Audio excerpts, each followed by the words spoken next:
La mayoría de las personas no pierden respeto por ser malas personas. Lo pierden por algo mucho más peligroso: querer caer bien. Y lo peor es que casi nadie se da cuenta, hasta que ya es tarde.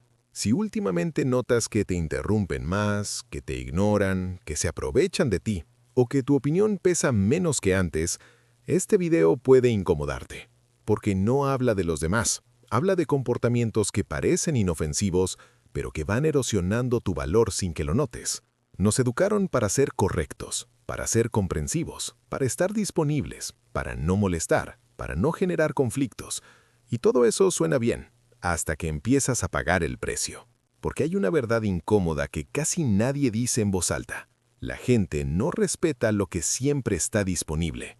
El respeto no se pierde de golpe, no hay una escena dramática, no hay un momento claro. Se va perdiendo en pequeños gestos cotidianos, en silencios, en concesiones constantes, y cuando te das cuenta, ya estás en un lugar donde das mucho y recibes poco. Hay 3 comportamientos muy comunes que hacen que la gente deje de respetarte, aunque tú tengas buenas intenciones. El primero es explicarte demasiado.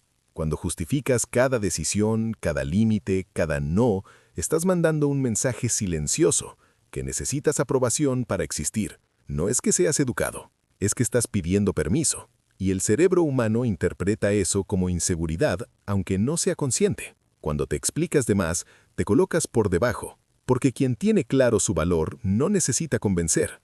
El segundo comportamiento es estar siempre disponible. Responder siempre rápido, decir que sí a todo, adaptarte constantemente, cancelar tus planes para encajar en los de otros. Al principio eso parece compromiso, empatía, pero con el tiempo se convierte en algo peligroso. Te vuelves predecible, accesible, sin coste. Y lo que no tiene coste pierde valor.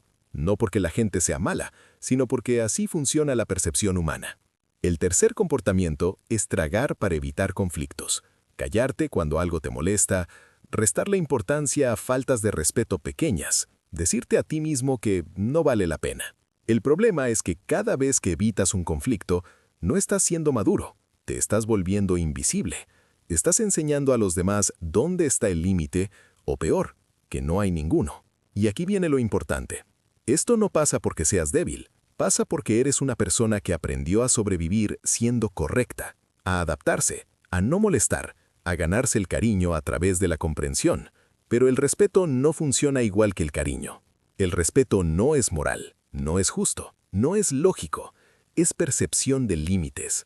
El cerebro humano mide constantemente 3 cosas: coste, consecuencia y reacción.